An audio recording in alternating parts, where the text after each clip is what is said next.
আসসালামু আলাইকুম বন্ধুরা, আজকের এই ভিডিওতে আমরা টেন্স সম্পর্কে জানব কিভাবে আমরা খুব সহজে টেন্সের 12 প্রকার খুব সহজেই মনে রাখতে পারি।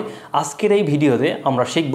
এরপরে আপনি ভুলতে চাইলেও আর টেন্স বলতে পারবেন না। তাহলে চলুন ভিডিও শুরু করা যাক।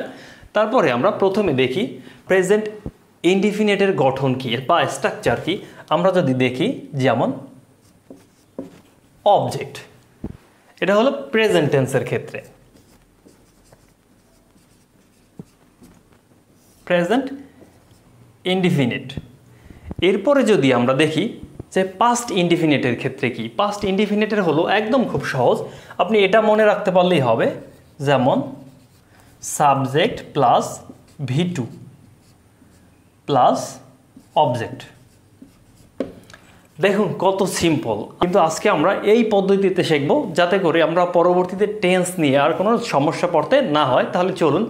তারপরে আমরা প্রেজেন্ট ইনডিফিনিটের ক্ষেত্রে আমরা দেখছি subject plus V1 plus object. আবার হচ্ছে পাস্ট ইনডিফিনিটের ক্ষেত্রে আমরা দেখছি subject plus V2 plus object. তাহলে পার্থক্য কোথায় দুইটায়? আমরা যদি পার্থক্য দেখি তাহলে দেখতে পাচ্ছি এখানে V1 এবং এখানে V2, পার্থক্য শুধু এতটুকুই। তারপরে যদি আমরা দেখি হচ্ছে ফিউচার ইনডিফিনিট অবজেক্ট, পার্থক্য এতটুকুই, যেটা হলো সাবজেক্ট প্লাস উইল অথবা শ্যাল অথবা অবজেক্ট।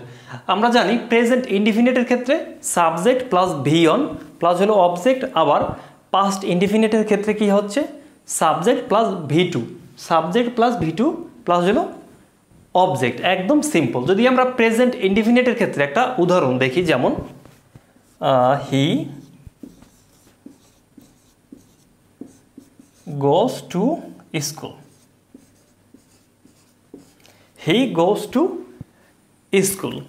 তারপর এটা যদি আমরা পাস্ট টেন্সের ক্ষেত্রে করতে যাই, দেখুন কত সিম্পল।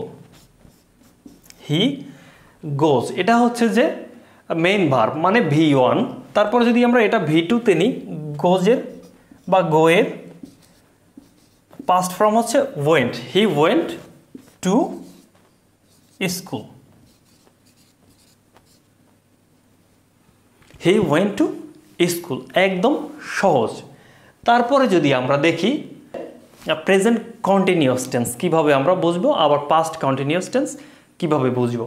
চলুন এবার তাহলে আমরা প্রেজেন্ট কন্টিনিউয়াস টেন্স শিখি। তারপর হচ্ছে পাস্ট কন্টিনিউয়াস টেন্স, এটা আমরা কিভাবে করতে পারি। দেখুন প্রেজেন্ট কন্টিনিউয়াস টেন্সের ক্ষেত্রে একদম সিম্পল স্ট্রাকচার যদি আপনি মনে রাখেন, যেমন সাবজেক্ট প্লাস এম ইজার, তারপর হলো ভার্ব ওয়ানের সাথে কি হবে, শুধু আইএনজি যোগ হবে। আর হচ্ছে এটা যদি পাস্ট কন্টিনিউয়াস টেন্সের ক্ষেত্রে দেখতে যাই, যেমন অবজেক্ট, একদম সিম্পল। আমরা শিখছি কি subject plus M ইজার plus main ভার্বের সাথে হবে আইএনজি।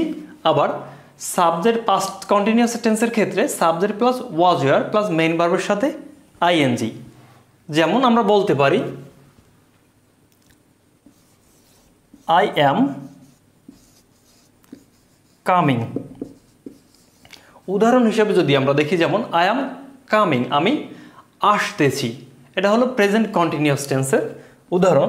তারপরে এটা যদি আমরা পাস্ট কন্টিনিউয়াস টেন্সের ক্ষেত্রে আমরা বলি, যেমন পূর্বে কোনো কাজ হইতেছিল বা চলতেছিল, ওইটা হলো পাস্ট কন্টিনিউয়াস টেন্স। যেমন আই ওয়াজ কামিং, একদম সিম্পল, আই ওয়াজ কামিং। আর আমরা যখনই মেইন ভার্বের সাথে আইএনজি দেখব, মেইন ভার্বের সাথে যখন আমরা আইএনজি দেখব তখন আমরা বুঝে নেব এটা হচ্ছে কন্টিনিউয়াস টেন্স, হোক একটা প্রেজেন্ট কন্টিনিউয়াস টেন্স বা পাস্ট কন্টিনিউয়াস টেন্স বা এটা ফিউচার কন্টিনিউয়াস টেন্স। এটা দ্যাট মিনস এটা কন্টিনিউয়াস টেন্স যখনই আমরা দেখব মেইন ভার্বের সাথে আইএনজি যোগ আছে। ওকে, প্রেজেন্ট পারফেক্টের ক্ষেত্রে স্ট্রাকচার হচ্ছে যেমন সাবজেক্ট প্লাস হ্যাভ অথবা হ্যাজ, এতটুকু মনে রাখলেই হবে, সাবজেক্ট প্লাস হ্যাভ অথবা হ্যাজ। তারপর হলো V3। তাইলে আমরা দেখি এবার পাস্ট পারফেক্টের ক্ষেত্রে। পাস্ট পারফেক্টের ক্ষেত্রে যদি আমরা দেখি, যেমন হলো সাবজেক্ট প্লাস হ্যাড প্লাস পারফেক্টের ক্ষেত্রে হচ্ছে সাবজেক্ট প্লাস হ্যাড প্লাস হচ্ছে ভার্ব থ্রি প্লাস হচ্ছে অবজেক্ট। তা আমরা দেখতে পাচ্ছি যেমন পাস্ট পারফেক্টের ক্ষেত্রে হচ্ছে সাবজেক্ট প্লাস হ্যাড প্লাস হলো ভার্ব থ্রি, মানে হচ্ছে পাস্ট পার্টিসিপল প্লাস হলো অবজেক্ট। যেমন আমরা যদি প্রেজেন্ট পারফেক্টের একটা উদাহরণ দেখি, যেমন আই তারপরে হ্যাভ, ডু এর হচ্ছে কি পাস্ট পার্টিসিপল হচ্ছে done, I have done the work দিলাম, I have done the work. আমরা যদি এই ক্ষেত্রে দেখি তাহলে আমরা হ্যাড ইউজ করলেই হয়ে যাবে।